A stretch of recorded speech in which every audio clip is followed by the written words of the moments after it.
رب العالمين والصلاة والسلام على أشرف المرسلين وعلى آله وصحبه أجمعين. رب اشرح لي صدري ويسر لي أمري واحلل عقدة من لساني يفقهوا قولي. أعوذ بالله من الشيطان الرجيم. بسم الله الرحمن الرحيم. يا أيها الذين آمنوا لا تلهكم أموالكم ولا أولادكم عن ذكر الله ومن يفعل ذلك فأولئك هم الخاسرون. صدق الله العظيم.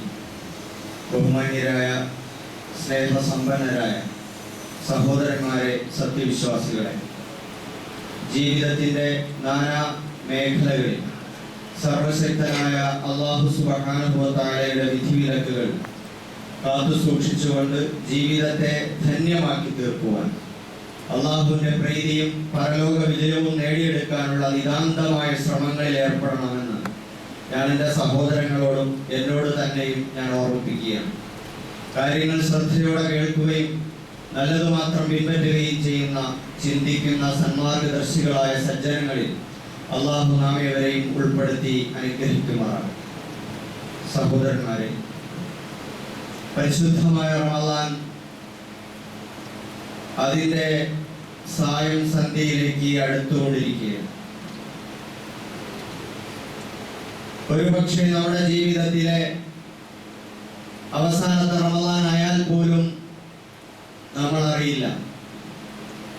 കാരണം നമ്മുടെ കൂട്ടത്തിൽ സജീവമായി കൂടെയുണ്ടായിരുന്ന പലരും കഴിഞ്ഞ റമളാൻ അവരുടെ അവസാനത്തെ റമളാനാണ് എന്ന് അവർ മനസ്സിലാക്കിയിരുന്നില്ല. എന്നതുപോലെ ഒരുപക്ഷെ നമ്മളും അവസാനത്തെ റമളാനിലാണെങ്കിലോ എങ്കിൽ ഈ ഒരാഴ്ചയെ പിന്നിടുന്നുള്ളൂ ഈ വിശുദ്ധ റമളാൻ നമ്മെ വിട്ടുപിരിയാൻ. ഒരുപക്ഷെ അടുത്ത വെള്ളിയാഴ്ചയോടുകൂടി ഈ ഒരു വെള്ളിയാഴ്ച പോലും നമുക്ക് ബാക്കി ഉണ്ടാവാത്ത നിലയിൽ റമളാൻ നമ്മിൽ നിന്ന് അകന്നു കഴിഞ്ഞിരിക്കുകയാണ്.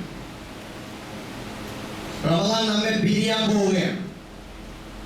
ഈ പിരിയാൻ പോകുന്ന ആ ഒരു ഗദ്ഗതവും ആ ഒരു സങ്കടവും ഈമാനിന്റെ കൽബിൽ ഉറവപ്പെട്ടുന്നുണ്ടോ എന്ന് നമ്മൾ പരിശോധിക്കണം.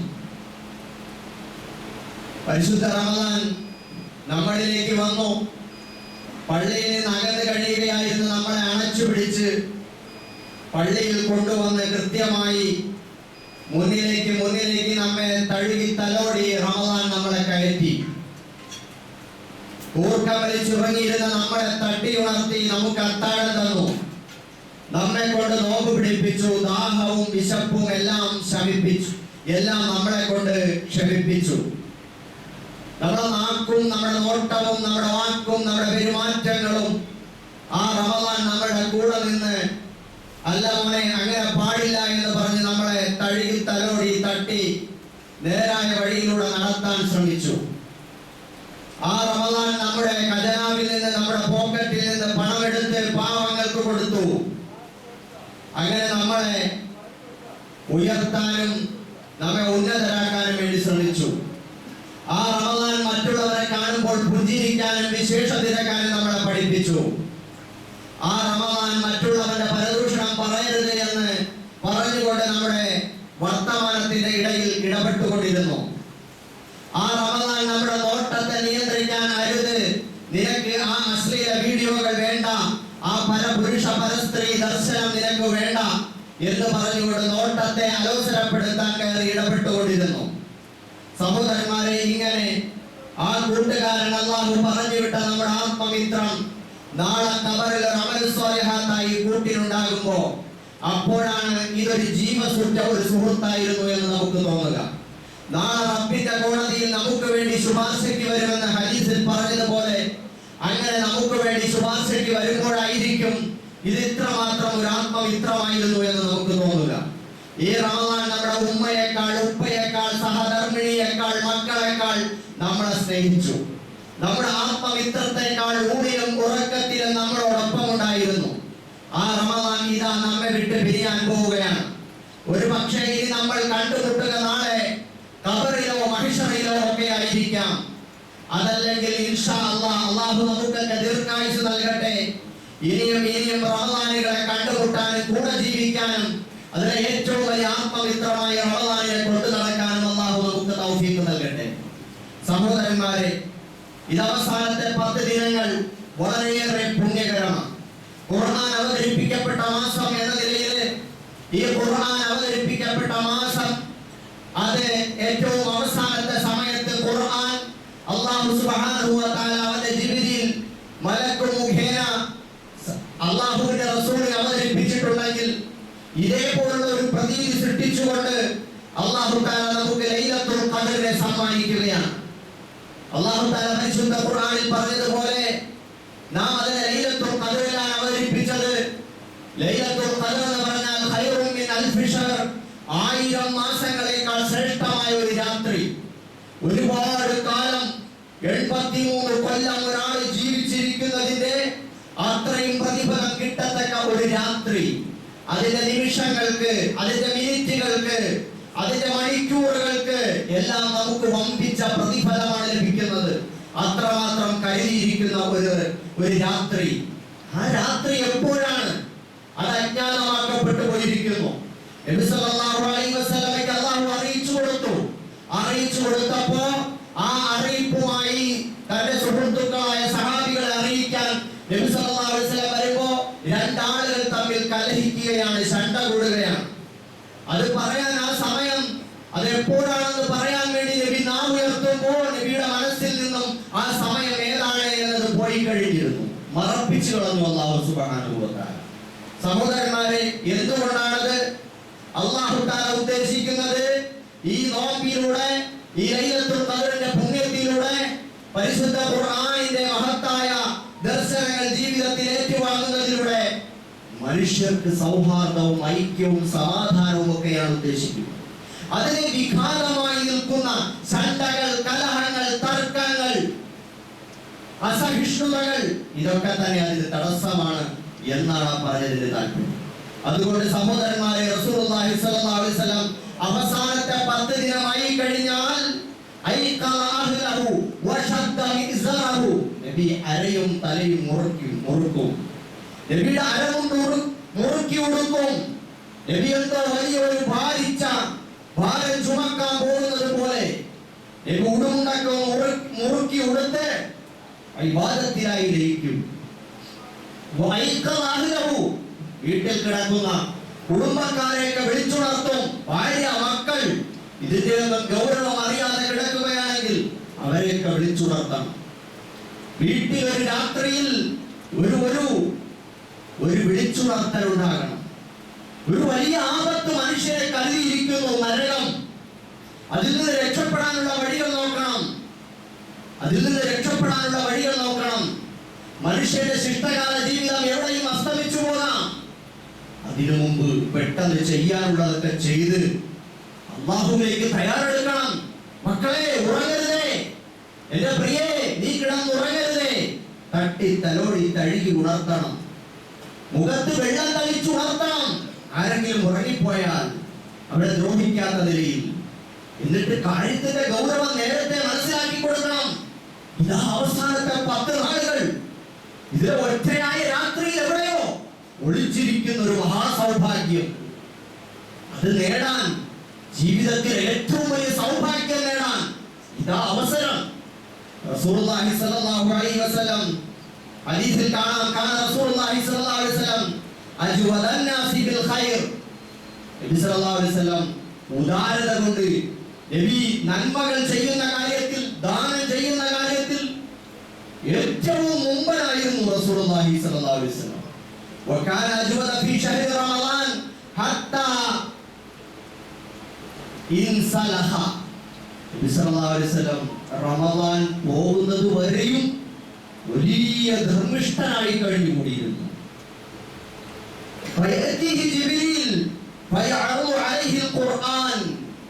അങ്ങനെ ജിബ്രീൽ അലൈഹിസ്സലാം വരും. രാത്രി കാലങ്ങളിൽ ജിബ്രീൽ അലൈഹിസ്സലാം വരും, പരിശുദ്ധ ഖുർആൻ നബിയുടെ പാഠം പരിശോധിക്കും. ആ സമയത്ത് ഫഇദാ ലഖിയഹു ജിബ്രീൽ കാന റസൂലുള്ളാഹി സ്വല്ലല്ലാഹു അലൈഹി വസല്ലം അജ്വദ ബിൽ ഖൈരി മിനൽ റീഹിൽ മുർസല. ജിബ്രീൽ അലൈഹിസ്സലാം അങ്ങനെ കണ്ടുമുട്ടിയാൽ നബി സല്ലല്ലാഹു അലൈഹി വസല്ലം അടിച്ചു വീശുന്ന മന്ദമാരുതൻ, മനുഷ്യരെ തഴുകിയെത്തുന്ന ഇളം തെന്നലിനേക്കാൾ മൃദുവായി സ്നേഹവും അതേപോലെ സന്തോഷവും മനസ്സുകളിൽ നിറയ്ക്കത്തക്ക നിലയിൽ വ്യാപകമായി ആളുകൾക്ക് ദാനധർമ്മം ചെയ്യുമായിരുന്നു. രണ്ട് കാരണങ്ങളാണ് ദാനധർമ്മത്തിന് പ്രചോദനമായി റസൂലുള്ളാഹി സ്വല്ലല്ലാഹു അലൈഹി വസല്ലമയ്ക്ക് ഈ ഹദീസിൽ നിന്ന് നമുക്ക് മനസ്സിലാക്കാൻ കഴിയുന്നത്. ഒന്ന്, പരിശുദ്ധ ഖുർആനിൽ വ്യാപൃതനാവുകയാണ്. ഖുർആനിൽ വ്യാപൃതനാകുമ്പോ മറ്റുള്ളവന്റെ ദുഃഖം, വിഷമം, പ്രയാസം, സങ്കടം, അവന്റെ പീഡനം, അവന്റെ കഷ്ടപ്പാടുകൾ ഇത് നമ്മുടേത് കൂടിയായി മാറും. അപ്പോൾ എന്തെങ്കിലും ചെയ്യണം, അല്ലാഹു രക്ഷപ്പെടണം എന്ന ചിന്തയാണ്. രണ്ടാമത്, ജിബ്രീൽ അലൈഹിസ്സലാമാണ് വരുന്നത്. ജിബ്രീൽ അലൈഹിസ്സലാം വന്നു. എന്താണ് ചെയ്യേണ്ടത്? ദുനിയാവിൽ ഉള്ളതൊക്കെ ആളുകൾക്ക് കൊടുക്കുക. സന്തോഷം. നമുക്കും അങ്ങനെ തന്നെയല്ലേ? നമ്മൾ കഴിക്കുന്ന നോമ്പ് തുറക്കുമ്പോ കിട്ടുന്ന ആ സന്തോഷത്തെക്കാൾ, വിഭവങ്ങൾ കിട്ടുമ്പോ കിട്ടുന്ന സന്തോഷത്തെക്കാൾ വലുതല്ലേ? ഇല്ലാത്ത ഒരാൾക്ക് നോമ്പ് പിടിച്ചുകൊണ്ട് നിൽക്കുമ്പോ തന്നെ ഒരാൾക്ക് എന്തെങ്കിലും ഒന്ന് കൊടുക്കുമ്പോ നമ്മുടെ മനസ്സിലുണ്ടാകുന്ന ഒരു ഇളം തെന്നലുണ്ടല്ലോ, കുളിർമയുണ്ടല്ലോ, സന്തോഷമുണ്ടല്ലോ, അത് എത്ര പൈസ കൊടുത്താലും കിട്ടില്ല. സഹോദരന്മാരെ, അതാണ് ഇവിടെ ജിബ്രീൽ അലൈഹിസ്സലാമിനെ പ്രതീക്ഷിച്ച്, ലൈലത്തുൽ ഖദറിനെ പ്രതീക്ഷിച്ച് നമ്മൾ കഴിയുന്നു. നമ്മളും പരിശുദ്ധ ഖുർആൻ ഖത്തം തീർത്തുകൊണ്ടേയിരിക്കുന്നു. ഖുർആനിന്റെ ഉൾസാരം അല്ലാഹ് അറിയുന്നവർക്ക് അറിയാം, അല്ലാത്തവർക്ക് അറിയില്ല. കുറച്ചെങ്കിലും അറിയുന്നവരുണ്ടാകും, തീരെ അറിയാത്തവരുണ്ടാകും. എന്നാലും ഇങ്ങനെ ഒന്ന് മനസ്സിലാക്കി വെക്കുക, റബ്ബിന് വേണ്ടി എല്ലാം സമർപ്പിക്കലാണ് ഖുർആനിന്റെ ആശയം. ജനങ്ങൾക്ക് വേണ്ടി എല്ലാവിധ സന്തോഷത്തിനും കാരണക്കാരനായി തന്റേതായത് മുഴുവൻ മറ്റുള്ളവർക്ക് സമർപ്പിക്കലാണ് ഖുർആനിന്റെ ഉള്ളടക്കം. ആ അർത്ഥത്തിൽ നമ്മൾ എന്ത് വേണം? ഈ പരിശുദ്ധമായ റമദാനിന്റെ അവസാനത്തെ ദിനരാത്രങ്ങളിൽ നമ്മൾ ഖുർആൻ ഓതിക്കൊണ്ടിരിക്കുന്നു, ഖത്തം തീർത്തുകൊണ്ടിരിക്കുന്നു. തറാവീഹിൽ ഇമാമിന്റെ പിന്നിൽ നിന്ന് നമ്മൾ ഇങ്ങനെ കേട്ടുകൊണ്ടിരിക്കുകയാണ്. നമ്മൾ ജിബ്രീൽ അലൈഹിസ്സലാമും സംഘവും നമ്മുടെയും മുമ്പിൽ വന്നണയും, നമ്മയും അണച്ചു പിടിക്കും. ആ മഹത്തായ 1000 മാസങ്ങളെക്കാൾ ശ്രേഷ്ഠമായ രാത്രിയിൽ ജിബ്രീൽ അലൈഹിസ്സലാം വരുമെന്നും പറഞ്ഞ് നമ്മൾ ഇരിക്കുകയാണ്. അപ്പൊ നമ്മൾ എന്ത് വേണം? ഇതൊക്കെ കിട്ടണമെങ്കിൽ ദാനധർമ്മങ്ങൾ വർദ്ധിപ്പിക്കണം. പരിശുദ്ധ റമദാൻ നിങ്ങൾ നോക്കൂ, ദാനധർമ്മങ്ങളുടെ വിവിധ പദ്ധതികൾ കൊണ്ട് നിറയ്ക്കപ്പെട്ടതാണ് പരിശുദ്ധ റമദാൻ. അല്ലാഹു സുബ്ഹാനഹു വ തആല നിർബന്ധമാക്കിയ സക്കാത്ത് അത് റമദാനിൽ തന്നെ കൊടുക്കണമെന്നില്ല. പക്ഷെ റമദാനിലാണ് ഒരാൾ കൊടുത്ത് ശീലിച്ചത്, അതാണ് അയാളുടെ ഡേറ്റ് എങ്കിൽ, വർഷം തികയുന്നത് എങ്കിൽ ആ സമയത്ത്, അല്ലെങ്കിൽ റമദാനിൽ കൊടുക്കാൻ വേണ്ടി ശ്രമിക്കുന്നു, അതുകൂടി ചേർത്ത് അങ്ങനെ റമദാനായിട്ട് സക്കാത്ത് കൊടുക്കുന്ന ഒരാൾ ഭയങ്കരമായൊരു പ്രേരണയല്ലേ?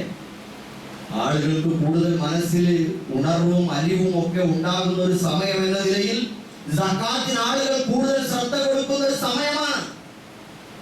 അതേപോലെ സദഖ എന്ന് പറയും, മറ്റുള്ളവരുടെ ആവശ്യങ്ങൾ കണ്ടറിഞ്ഞ് ചെറുതോ വലുതോ ആയത് അവർക്ക് കൊടുത്തുകൊണ്ടേയിരിക്കുക.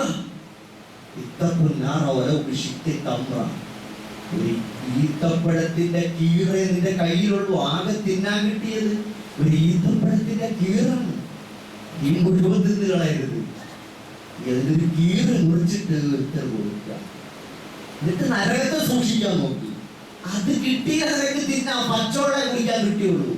എന്നാൽ കലിമത്തിൻ ത്വയ്യിബ, ഒരു നല്ല വാക്ക് പറഞ്ഞേ, സുഖം തന്നെ, അസ്സലാമു അലൈക്കും, വീട്ടിലെല്ലാവർക്കും സുഖം തന്നെ, കച്ചവടമൊക്കെ എങ്ങനെ പോകുന്നു, അസുഖമൊക്കെ മാറിയോ?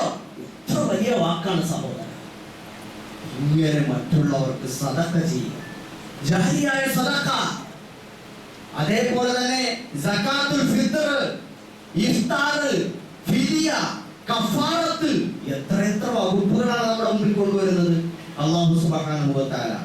സഹോദരന്മാരെ, ഫിദി എന്ന് പറയുമ്പോൾ വയോവൃദ്ധരായ ആളുകൾ ഇനി നോമ്പ് പിടിക്കാൻ പറ്റൂല. അങ്ങനത്തെ അവസ്ഥയിൽ എത്തിപ്പെട്ടു പോയ വയോവൃദ്ധരായ ആളുകൾ, അല്ലെങ്കിൽ ഇനി രോഗം ശമിക്കുമെന്ന് പ്രതീക്ഷയില്ലാതെ മാരകമായ രോഗത്തിൽ പെട്ടുപോയവർ, അവർക്ക് എന്ത് ചെയ്യാം? ഒരു മുദ്ദ് ഭക്ഷണം, അത് മുഖ്യ ആഹാരം സാധുവിനെ കണ്ടെത്തിക്കൊടുക്കും. ഫക്കീറിനോ മിസ്കീനോ കൊടുക്കും. അത് ഏകദേശം ഒരു 600 ഗ്രാം എന്ന് കൂട്ടിക്കോളും. പക്ഷെ അത് ത്വആം എന്നാണ് ഖുർആൻ പ്രയോഗിച്ചിട്ടുള്ളത്. ചില പണ്ഡിതന്മാർ അതിന്റെ സൂക്ഷ്മമായ വശം പരിശോധിച്ചിട്ട് പറയുന്നത് വെറും അരി ഇങ്ങനെ കൊണ്ടുപോയി കൊടുക്കുന്നതിന് പകരം അവർക്ക് നിങ്ങൾ മുദ്ദ് കൊടുക്കുമ്പോ അതിന് പൂർണ്ണതയുള്ള ആഹാരത്തിന് ആവശ്യമായ സാധനങ്ങളൊക്കെ വെച്ചിട്ട്, ഇപ്പൊ കിറ്റ് എന്ന് പറയുന്ന സംഗതി നമ്മൾ ചെയ്യും, അതിൽ നമ്മൾ ചേരണമെങ്കിൽ നല്ല കാര്യമാണ്. അപ്പൊ ഒരു പൂർണ്ണതയുള്ള ആഹാരത്തിന് പറ്റുന്ന വിഭവങ്ങൾ, ചേരുവകളൊക്കെ ചേരുന്ന നിലയിൽ കൊടുക്കുക. അപ്പൊ മുദ്ദ് കൊടുക്കുക. ഒരു ദിവസം 30 ദിവസം കൊണ്ട് കൊടുത്താൽ, ഓരോ ദിവസത്തേക്കും കൊടുത്താലും മതി. നീ ഇതെല്ലാം പാലിച്ചുകൊണ്ട് ഒരു ഫക്കീറിനോ മിസ്കീനോ വീട്ടിൽ വിളിച്ച് പൂർണ്ണാർത്ഥത്തിൽ ഒരു ഇഫ്താർ കൊടുത്താൽ അതും മതിയാകുമെന്നാണ്. പക്ഷെ അത് മിസ്കീനായിരിക്കണം. ഇനി ഇതിന്റെ പൈസ കൊണ്ടുവന്ന് പള്ളിയിൽ കൊണ്ടുവന്ന് ഈ പറഞ്ഞ ഫിദിയയുടെ പൈസ ഇഫ്താറിന് കൊടുക്കാൻ പറ്റില്ല. കാരണം സാധുക്കൾ മാത്രമല്ല അത് കഴിക്കുന്നത്, അതുകൊണ്ട് അത് കീഴപ്പെടില്ല. അതേപോലെ തന്നെ മനഃപൂർവ്വം ഒരാൾ നോമ്പ് വെച്ചു, എന്തോ നിയന്ത്രണം വിട്ടുപോയി, ഭാര്യ ഭർത്തൃ ബന്ധത്തിൽ ഏർപ്പെട്ടു പോയി, അങ്ങനെ വന്നാൽ അത് ഗുരുതരം.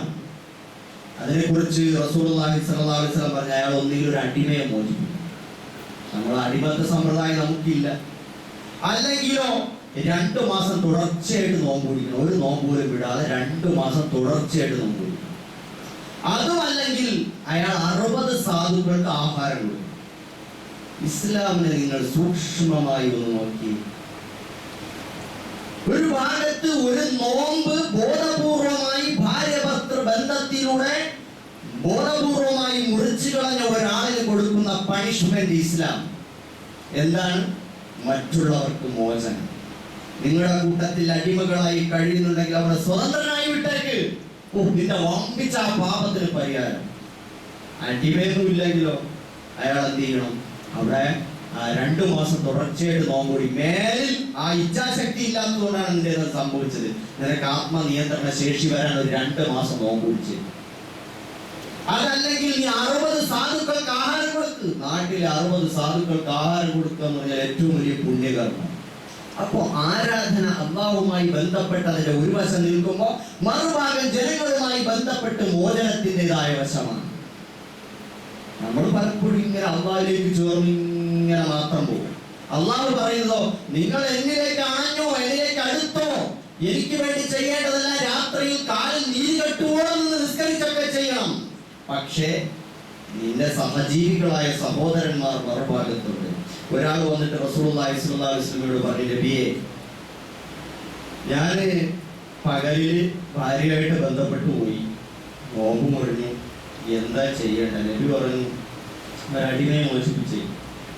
എൻ്റെ അടിമയില്ല നബിയെ, അതിനുള്ള പൈസയൊന്നും എൻ്റെ ഇല്ല. നീ ഒരു കാര്യം ചെയ്യും, നീ 2 മാസം തുടർച്ചയായിട്ട് നോമ്പ് പിടിക്കും. നബി കണ്ടില്ലേ, ഞാൻ ഭയങ്കര ക്ഷീണിതനാണ്, എൻ്റെ ആരോഗ്യം കണ്ടില്ലേ, ഇത്രയേ ഉള്ളൂ, അതുകൊണ്ട് പറ്റൂല. എന്നാൽ 60 സാധുക്കൾക്ക് ആഹാരം കൊടുക്ക്. അപ്പൊ പറഞ്ഞു, അതിനും എന്തെങ്കിലും പൈസ ഇല്ല നബിയെ, ഞാൻ എന്ത് ചെയ്യും?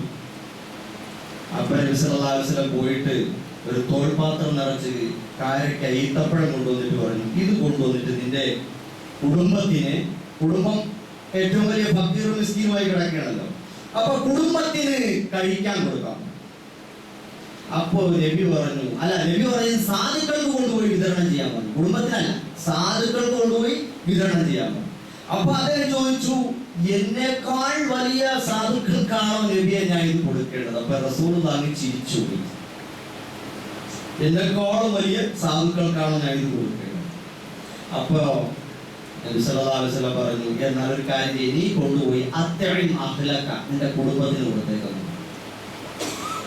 അപ്പൊ ഒരാളുടെ പാപത്തിനുള്ള പരിഹാരത്തിന്റെ വഴികൾ പോകുന്ന പോക്ക് എങ്ങനെയാണെന്ന് നിങ്ങൾ നോക്കും. ഇസ്ലാം മറുഭാഗത്ത് മോചനമാണ്. മനുഷ്യരെ പട്ടിണിയിൽ നിന്ന്, ദാരിദ്ര്യത്തിൽ നിന്ന്, അടിമത്തത്തിൽ നിന്ന്, കഷ്ടപ്പാടുകളിൽ നിന്ന് മോചിപ്പിക്കുകയാണ് പരിശുദ്ധ ഇസ്ലാം ചെയ്യുന്നത് എന്ന് ഈ ഫിദിയയുടെയും കഫാറത്തിന്റെയും ഒക്കെ വഴികൾ പരിശോധിക്കുമ്പോൾ കാണാം. ഫിത്ർ സക്കാത്ത് 30 ദിവസം നോമ്പ് പിടിച്ചു. 30 ദിവസം നോമ്പ് പിടിച്ചു. അത് പൂർത്തിയാകണമെങ്കിൽ എന്ത് വേണം? നിന്റെ സഹജീവികളുമായിട്ട് നീ എന്ത് വേണം? ഒരു പാലം പണിയണം. നിന്റെ പരിസരത്തോ നാട്ടിലോ ഒക്കെ ഉള്ള പാവങ്ങളായ ആളുകളുണ്ടാകും. അവന് നീ ഫിത്ർ സക്കാത്ത് കൊടുക്കണം. സാധാരണ ഒരു മുഖ്യ ആഹാരം എന്ന നിലയിൽ ഏതാണോ ജനങ്ങൾ വിലപ്പെട്ടതായി കണക്കാക്കുന്ന മുഖ്യ ആഹാരം, അതിനുള്ള ആ ധാന്യം വാങ്ങിയിട്ട് അത് 2.5 കിലോയോ 3 കിലോയോ ഒക്കെ ഉണ്ടാവാം. കൂടുതലുണ്ടായാലും കുഴപ്പമൊന്നുമില്ല. ഏറ്റവും വിലപ്പെട്ട ബിരിയാണി പോലെയൊക്കെ ആണെങ്കിൽ 2.5 ആയാലും മതി. അപ്പൊ നമ്മളിവിടെ എത്ര? 2.5 കിലോഗ്രാം അരി, ബിരിയാണി അരി. മറ്റേതാണെങ്കിൽ സ്വീകരിക്കുമല്ലോ നമ്മൾ. അപ്പൊ ഏതായാലും അത് നമ്മുടെ വീട്ടിൽ അന്ന് ജനിച്ച കുട്ടിക്ക് വരെ കണക്കാക്കിയിട്ട് കൊടുക്കണം. ആർക്കാണ് ഇത് കൊടുക്കാൻ നിർബന്ധമായെന്നറിയോ? ഇത് വീട്ടില് പിന്നെ പെരുന്നാളിന്റെ അന്ന് രാവും പകലും പട്ടിണി ഇല്ലെങ്കിൽ കൊടുക്കണം. അവർക്ക് നിർബന്ധം. അപ്പൊ നമ്മൾ ചെലവിന് കൊടുക്കാൻ നിർബന്ധമായവരാരാ? ഉമ്മയും പാപ്പയും എന്റെ ചെലവിലാണ് കഴിയുന്നതെങ്കിൽ ഉമ്മയും പാപ്പായും ഉൾപ്പെടെ, ഭാര്യയുടെ മാതാപിതാക്കളും എന്റെ ചെലവിലാണ് കഴിയുന്നതെങ്കിൽ അവർക്ക് ഉൾപ്പെടെ. അപ്പൊ ആ നിലയിൽ നമ്മൾ എന്ത് ചെയ്യണം? ഫിത്ർ സക്കാത്ത് കൊടുക്കണം. എത്ര മഹത്തരമായ കാര്യമുള്ള സഹോദരന്മാരെ നിങ്ങൾ ആലോചിച്ചു. ഇതല്ല ഇസ്ലാം. ഇതാണ് ദീനുൽ ഇസ്ലാം. അയൽപക്കത്ത് പുഞ്ചിരി വിടരാത്തവന്റെ കപടഭക്തി ഇസ്ലാമിലില്ല. അതാണ്. ഇനി നോക്കി, ഇഫ്താർ ഓരോ ദിവസവും നോമ്പ് നോക്കിയിട്ട് ആർത്തിയോടെ തിന്നാൻ വന്നിരിക്കുമ്പോൾ ഇസ്ലാം കയ്യിൽ കയറി പിടിക്കുകയാണ്. എന്താ പറയുന്നത്? നിനക്ക് ഹലാലാണ് കഴിക്കാം, പക്ഷെ നീ ഒരു കാര്യം കൂടെ മനസ്സിലാക്കണം. നിന്റെ കൂട്ടത്തിൽ ഇതേപോലെ കഴിക്കാൻ നിവൃത്തിയില്ലാത്ത ഒരാളെ കൂടെ നോമ്പ് തുറപ്പിച്ചാൽ അവന് നോമ്പ് തുറപ്പിച്ചാൽ അവന്റെ നോമ്പിന് തുല്യമായ പ്രതിഫലം നിനക്ക് കൂടി കിട്ടും. എത്ര ഭയങ്കരമാണ് ഇസ്ലാം, നിങ്ങൾ ആലോചിച്ചു. ഇതാണ് സഹോദരന്മാരെ. ഇങ്ങനെ നോക്കിയാൽ അതേപോലെ സദഖ ജാരിയ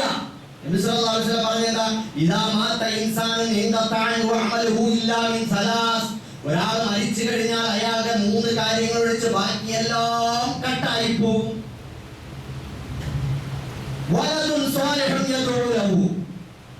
മക്കളാണ്, സ്വാലിഹായ മക്കൾ മാതാപിതാക്കൾക്ക് വേണ്ടി പ്രാർത്ഥിക്കുക. അത് കട്ടാവില്ല. അത് കിട്ടിക്കൊണ്ടിരിക്കും. നമ്മുടെ സമ്പാദ്യം നമ്മുടെ മക്കൾ. അതേപോലെ തന്നെ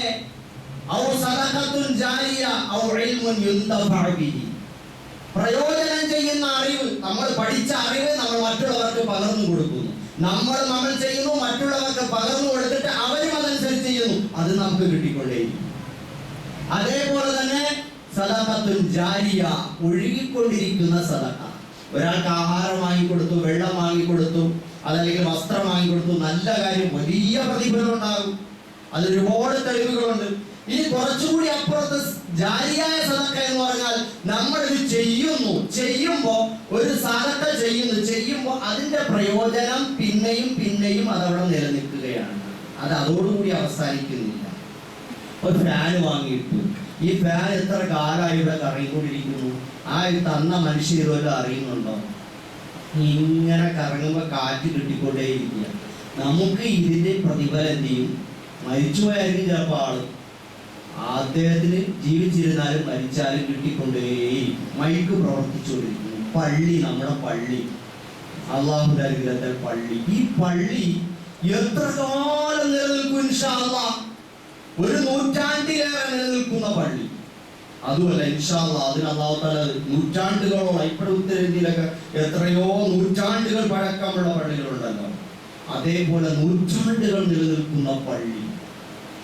ഇതിൽ നിന്നും നമ്മൾ എന്ത് ചെയ്യുന്നു? അതിനിങ്ങനെ പ്രതിഫലം കിട്ടിക്കൊണ്ടേയിരിക്കും. അപ്പൊ സദഖ ജാരിയ അത് പ്രധാനപ്പെട്ട ഒരു കാര്യമാണ്. അതേപോലെ തന്നെ തടവുകാരായ ആളുകൾ, അവരുടെ കാര്യത്തിൽ ആരും ശ്രദ്ധിക്കില്ല. സമൂഹത്തിൽ എല്ലാ കാലഘട്ടത്തിലും തടവുകാരുണ്ടാവും. നിങ്ങൾ ജയിലൊക്കെ ഒന്ന് സന്ദർശിച്ചാൽ മനസ്സിലാവും. അവിടെ ഏതെങ്കിലും സംഘടനയുടെ ആളുകളൊന്നും മാത്രമല്ല, അവിടെ നിരപരാധികളായ ഒരുപാട് സഹോദരന്മാർ. ഒരുപാട് ചെയ്ത തെറ്റെന്തെന്ന് പോലും അറിയാം. ചിലപ്പോൾ ദീനിന്റെ പേരിൽ, നീതിക്ക് വേണ്ടി ശബ്ദിച്ചതിന്റെ പേരിൽ, സത്യത്തിന് വേണ്ടി ശബ്ദിച്ചതിന്റെ പേരിൽ അവർ തടങ്കലിലാക്കപ്പെട്ടതാണ്. അവര് ഭരണഘടനാപരമായ അവകാശങ്ങൾ നീതിക്ക് വേണ്ടിയായിരിക്കും പറഞ്ഞത്, ന്യായമാണ് പറഞ്ഞിട്ടുണ്ടാവുക. പക്ഷെ പിടിച്ച് ജയിലിട്ട് വിചാരണ തടവിലിട്ടേക്ക്. അപ്പൊ അവിടെ കിടക്കുന്നത് ജാമ്യം കിട്ടാതെ കിടക്കുന്നു. രോഗികളായ ആളുകളുണ്ടാവും, മാരകമായ രോഗങ്ങൾ ബാധിച്ചവർ, പ്രായം ചെന്നവർ, അവരും കിടന്ന് നരകിക്കണം. ആരും തിരിഞ്ഞു നോക്കുന്നില്ല അവരെ. ഇങ്ങനെ ഒരിക്കൽ ബിലാലിന്റെ അടുക്കൽ കൂടി നടന്നുപോയി. ബിലാൽ റളിയല്ലാഹു അൻഹു ഉമയ്യത്തിന്റെ കിങ്കരന്മാർ ചേർന്നിട്ട് ചാട്ടവാറ് കൊണ്ട് അടിച്ചു പൊട്ടിക്കുകയാണ്.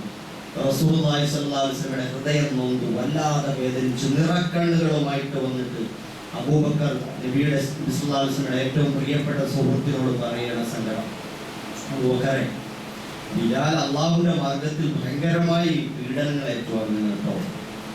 ബിലാൽ അബൂബക്കർ ഉടനെ കാര്യം മനസ്സിലായി. ഉടനെ വീട്ടിലേക്ക് പോയി ഒരു കിഴി നിറച്ച് നാണയങ്ങൾ എടുത്തു കൊണ്ടുവന്നു നേരെ ഉമയ്യത്തിന്റെ അടുക്കലേക്ക് ചെന്നിട്ട് പറഞ്ഞു, ഇവനെ വിട്ടയക്കാൻ നിനക്ക് എന്താ വേണ്ടത്?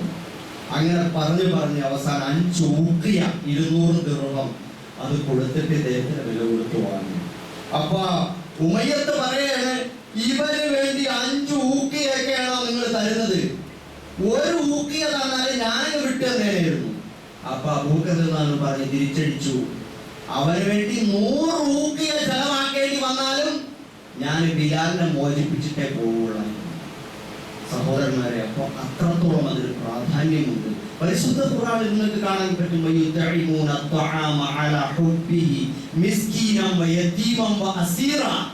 അവർ അല്ലാഹുവിന്റെ ഏറ്റവും പ്രിയപ്പെട്ട ദാസന്മാർ, അവർ സാധുക്കൾക്കും അതേപോലെ തന്നെ അനാഥകൾക്കും തണവിൽ കഴിയുന്ന ആളുകൾക്കും ഭക്ഷണം കൊടുക്കുന്നവരാണ്. എന്നിട്ട് അവർ പറയും, ഞങ്ങൾ അല്ലാഹുവിന്റെ പ്രതിഫലത്തിന് വേണ്ടി മാത്രമാണ് ഇത് ചെയ്യുന്നത്. അപ്പൊ അങ്ങനെയുള്ള ആളുകൾക്കും ജീവിക്കണം, അവർക്കും മോചനം കിട്ടണം. അവരുടെ മുമ്പിലും അബൂബക്കർമാരുടെ പഴങ്ങൾ ഉണ്ടാവണം. അവരെയും രക്ഷപ്പെടുത്താൻ ശ്രമിക്കണം, അവരുടെ കുടുംബത്തെയും ശ്രദ്ധിക്കണം. അല്ലെങ്കിൽ അല്ലാഹുവിന്റെ മുമ്പിൽ നമ്മൾ സമാധാനം പറയേണ്ടി വരും. സഹോദരന്മാരെ, ഈ അർത്ഥത്തിലല്ല. ഇനി സക്കാത്ത് എല്ലാവരും മറന്നു കിടക്കുന്ന കാര്യങ്ങളാണ്. സക്കാത്ത് എല്ലാവരും വിചാരിക്കും ഞാനൊക്കെ സക്കാത്ത് കൊടുക്കേണ്ടി വരും. സക്കാത്ത് എന്ന് പറയുന്നത് വലിയ സമ്പന്നന്മാരെ ബാധിക്കുന്ന കാര്യമല്ല. അല്ല സഹോദരന്മാരെ, ജീവിക്കാനുള്ള നിവൃത്തി ഉണ്ടെങ്കിൽ ഒന്ന് പരിശോധിച്ച് നോക്കിയാൽ ചിലപ്പോൾ നമ്മളെയൊക്കെ അത് കാണും. ഇപ്പൊ ഉദാഹരണമായിട്ട്, വീട്ടിൽ സ്വർണ്ണം ഇട്ടല്ലേ മക്കളെ കെട്ടിക്കുള്ളൂ, സ്വർണം വാങ്ങിയല്ലേ പെണ്ണ് കെട്ടുള്ളൂ, ഇങ്ങനെയൊക്കെ ഉള്ളൊരു ഇതുണ്ടല്ലോ. അപ്പൊ വീട്ടിൽ എങ്ങനെ നോക്കിയാലും ലോക്കറിലോ അല്ലെങ്കിൽ എവിടെയെങ്കിലും ഒക്കെ സൂക്ഷിച്ചു വെച്ചിട്ടുണ്ടാവും കുറച്ച് സ്വർണം. 85 ഗ്രാമിന് മുകളിൽ സ്വർണം ഉണ്ടെങ്കിൽ അതിന്റെ 2.5% സക്കാത്ത് കൊടുക്കണം. അല്ലെങ്കിൽ ഗുരുതരമായ തെറ്റാണ്, ഹറാമാണ്, പാപമാണ്, ശിക്ഷയാണ് അല്ലാഹുവിന്റെ.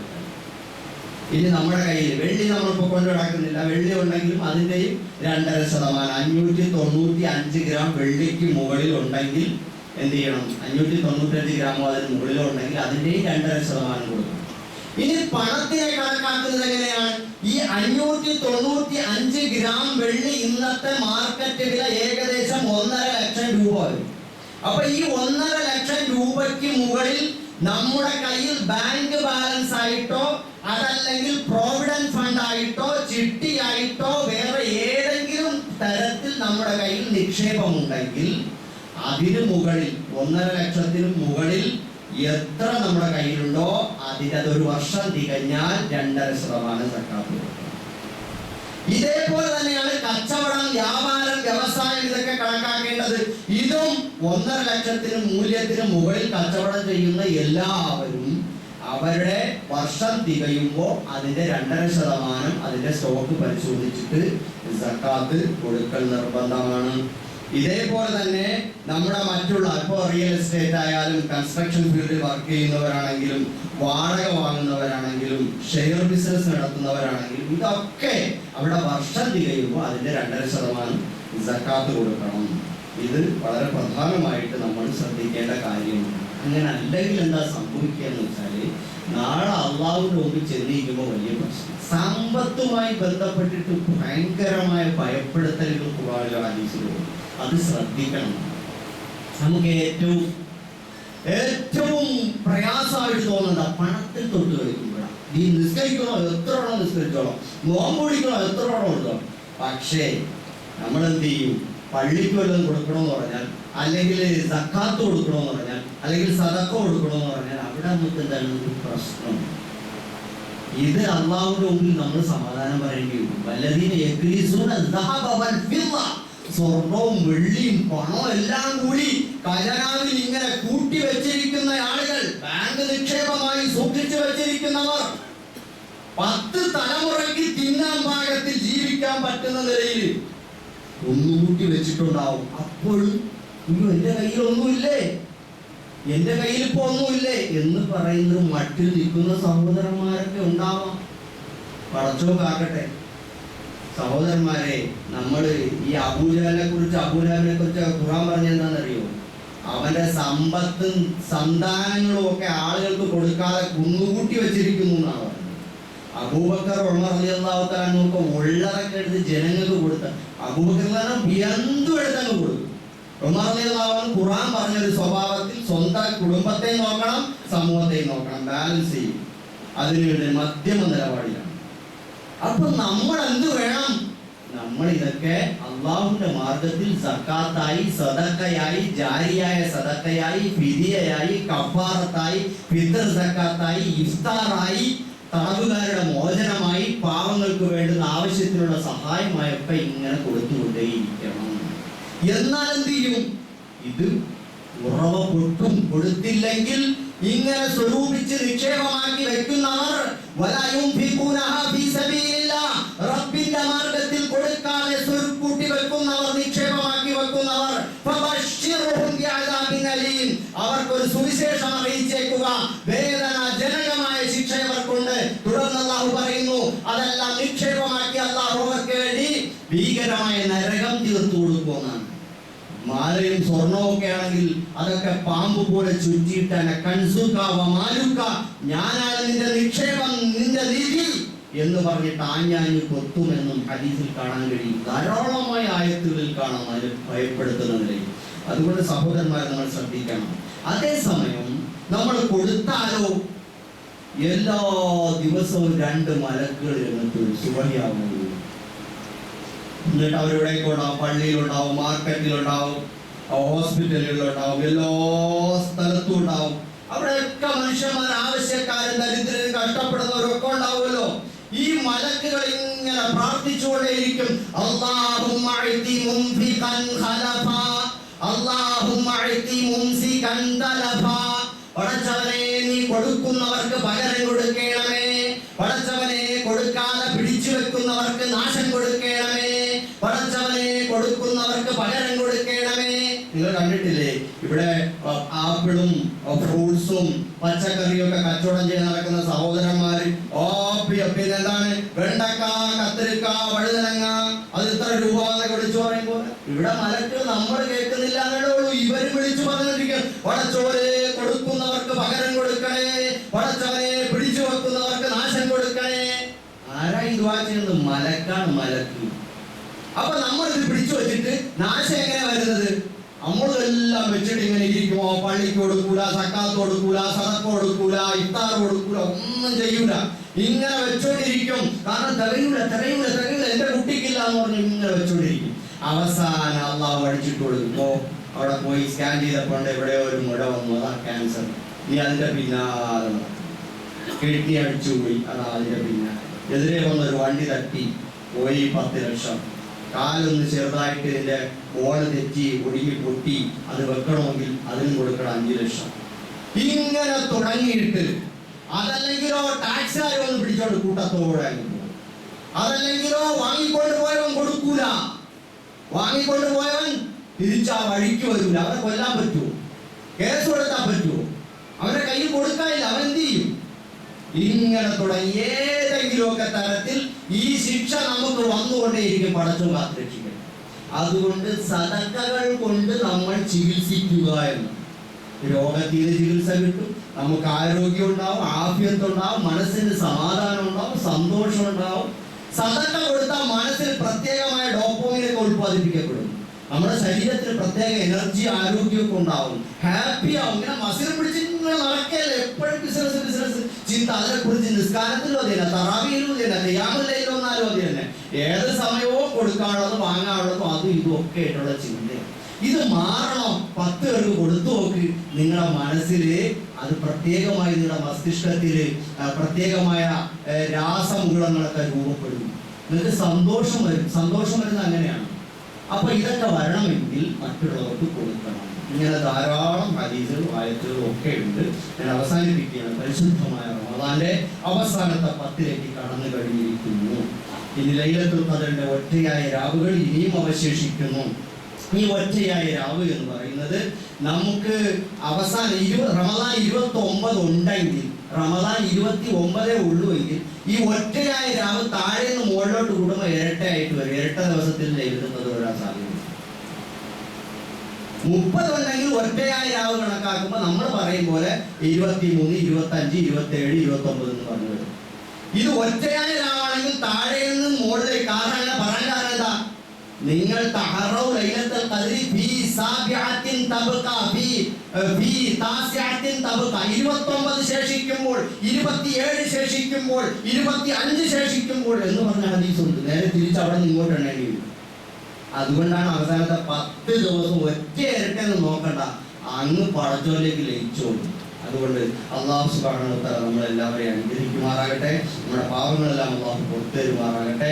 നമ്മളെ അല്ലാഹു തആല അവന്റെ ഏറ്റവും ഇഷ്ടപ്പെട്ട സജ്ജനങ്ങൾ ഉൾപ്പെടുത്തി നരകത്തിൽ നിന്ന് മോചിപ്പിച്ച് സ്വർഗാവകാശികളുടെ കൂട്ടത്തിൽ നമ്മുടെ പേരുകളെ അല്ലാഹു രേഖപ്പെടുത്തുമാറാകട്ടെ. സഹോദരന്മാരെ, അതോടൊപ്പം